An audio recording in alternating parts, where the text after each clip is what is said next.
Preparation been as you get ready for this regional? Awesome. Excited, ready. Let's go. You ready to announce your starting pitcher for tomorrow yet? Tristan Smith.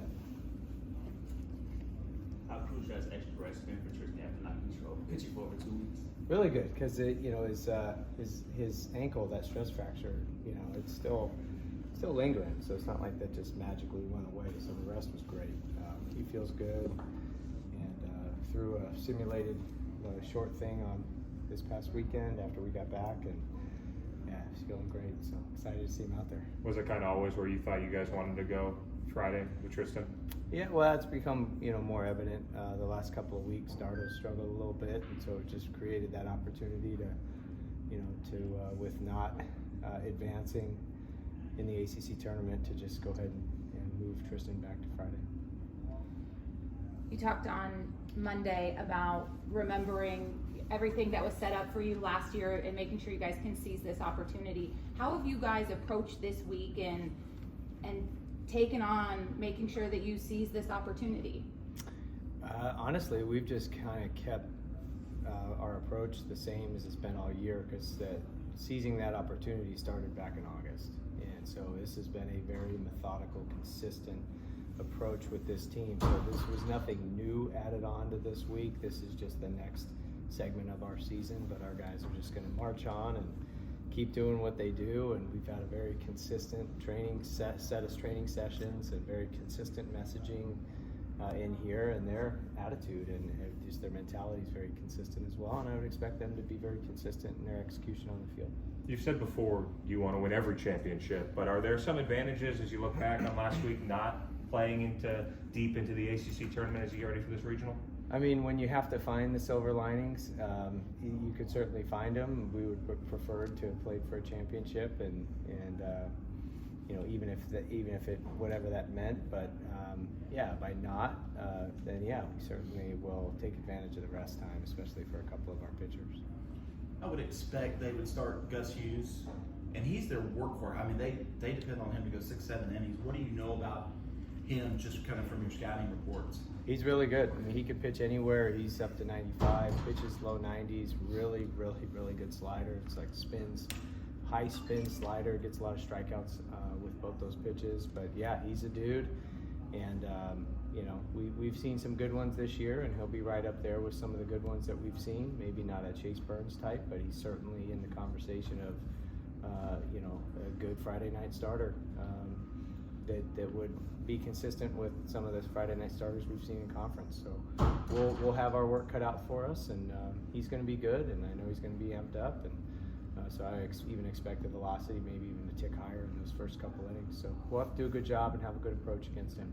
Someone described them as scrappy, and they've got 4 guys there in the top of the lineup, double-digit home runs, 45+ RBI. What do you see out of them offensively? Yeah, they are good. This is a you can see why they're champions. They're a complete team. Their defense is very good as well. They find ways to get on base and score. They have guys who can hit homers. They have guys who steal. They have high walks and hit by pitches. This is a very good team. I mean, this is not a situation where the 4 seed is to be overlooked. I mean, this is a 4 seed that's dangerous, and we're going to have to bring it, and just that's why all of our energy and focus is on them, because they've earned that. They're very good. They're very well coached. They're a very good team, and they're going to need our best effort. Speaking to that focus and not overlooking anything, how have you gotten the team to adapt that mindset when it can be so easy to look at the next matchup? That's just goes back to August, and it goes back to just kind of the mindset these guys have, the trained mindset that we have, and their mental game skills, and they know the importance of playing pitch to pitch. So they don't overlook anything. They certainly won't overlook a game, but they'll be playing pitch to pitch as hard as they can, and we know we can't. This is not the time of the year where you can look past anything. You just got to embrace everything in every moment, and play one pitch at a time. You made a great plea for the fans to show up and make a difference. For those on the fence or thinking about or trying to convince their significant other to come out here this weekend, as a competitor, as a baseball coach who's had so much experience in postseason baseball, what makes this time of year in a regional setting so exciting and enticing? Well, when you play in places that have synchronized energy, like I just think back to Wake Forest just a couple of weeks ago, they might have only had, and I say only because it's not the most packed stadium, but they had 3,500 people, but 3,500 people in unison yelling, "Let's go Deeks," and it sounded like 35,000 on the field. So I think when the fans can align their cheering and their energy and bring it at a high level, like level 10, and get together, so it's not just pockets of people, but everyone together, this place could be deafening. And when that happens, the next thing that happens is it can create a physiological response in the people playing the game. It can start to speed them up internally. Their heart rate goes faster, their breathing gets shallow, their mind starts to race, and that's what we want in our opponent. And that would be awesome if that's the 10th man. When the 10th man can create an advantage for us by trying to impact the game, that's huge. And that's what we need, and that's what we're asking for. So yeah, so bring it. Let's go, level 10. Come on out and be loud, be rowdy. Let's get after it. Is that why you had the crowd noise playing quite loud when you guys were fielding during practice out there? Was that kind of trying to simulate that postseason pressure? No, we do that all the time. It's a communication thing, because in our league and at our level, the catcher making the call, the outfielders aren't going to hear them. So we just, when there's nobody here, we create that noise so that the guys on the field have to do a really good job communicating verbally and non-verbally all over the field to just kind of understand where the ball needs to go and how to take care of the baseball and collect outs. You mentioned the physiological effect it can have on the opponent when the crowd noise is synchronized and together. How much can that lift the guys in your dugout?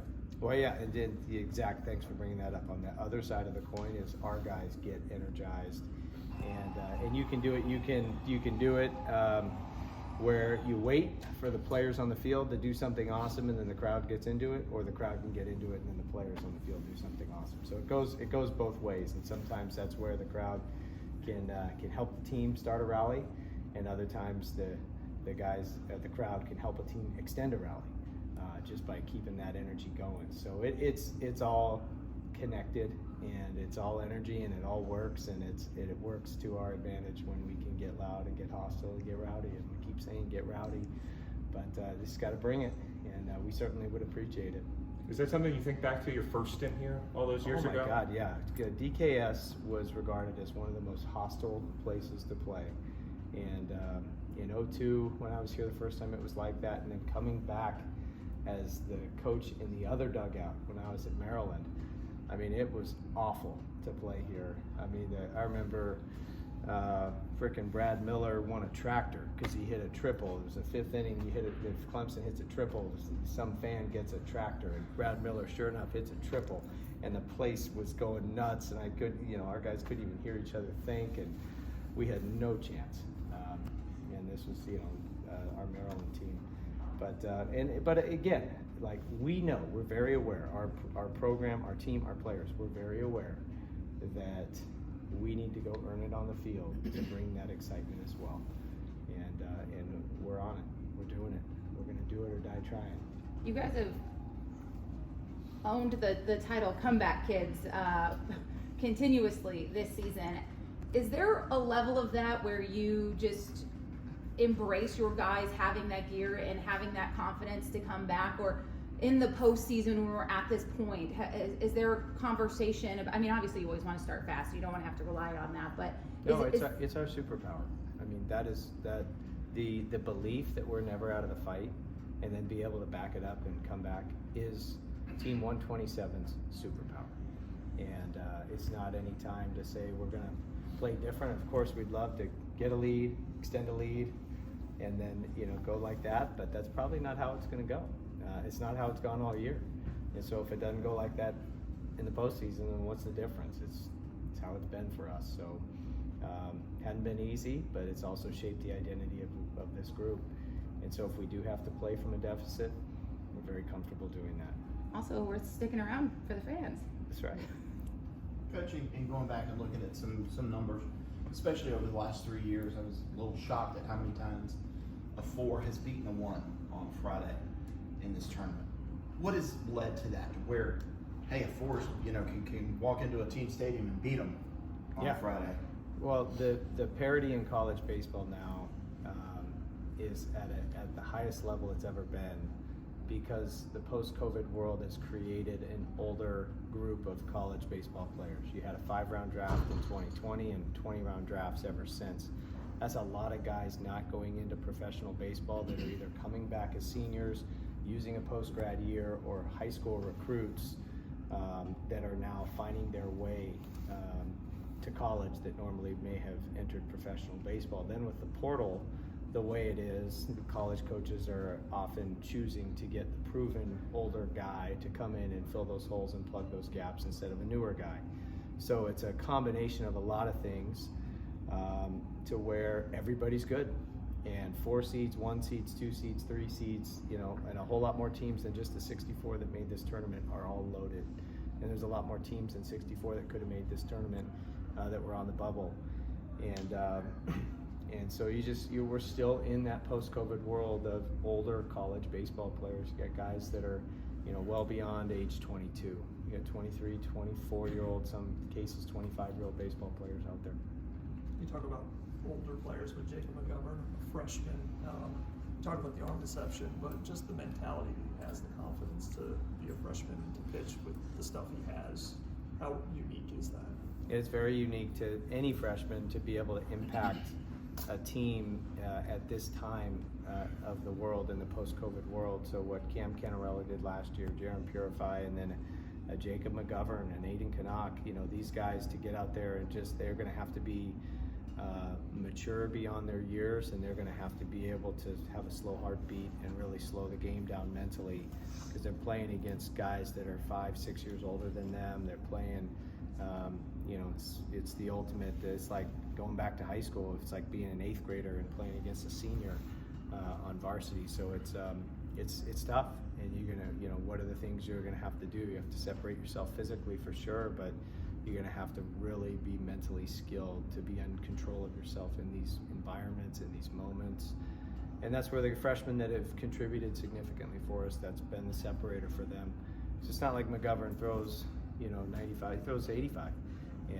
But he just is in control, and he throws strikes, and has a lot of belief in what he's doing out there. Any chance we could see him maybe get a start during the regional? He's pretty good a little bit. Sure, yeah.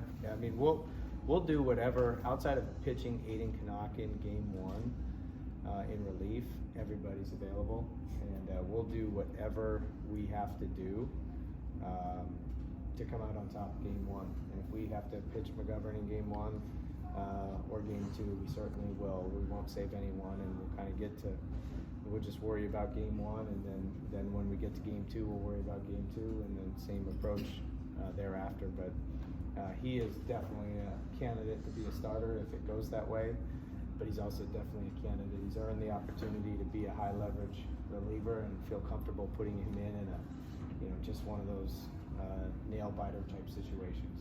When you say you'll do anything to win game 1, is that because it's the game in front of you and you want to win, or is there a genuine benefit or a value you see in being able to set that tone and get off things outside of the obvious? You have one win, you haven't picked up a loss in it and all that. Yeah, I think it's a combination of respecting High Point and the 4 seed and just the game that's in front of us. It's a mentality of how we're treating tournament baseball. You just play like the game you're playing is the only game of the week. And then it's just the obvious of how important it is in a regional format to get in the winner's bracket. And so getting into the winner's bracket, staying in the winner's bracket is the strategy that everyone's going to try to deploy, us included.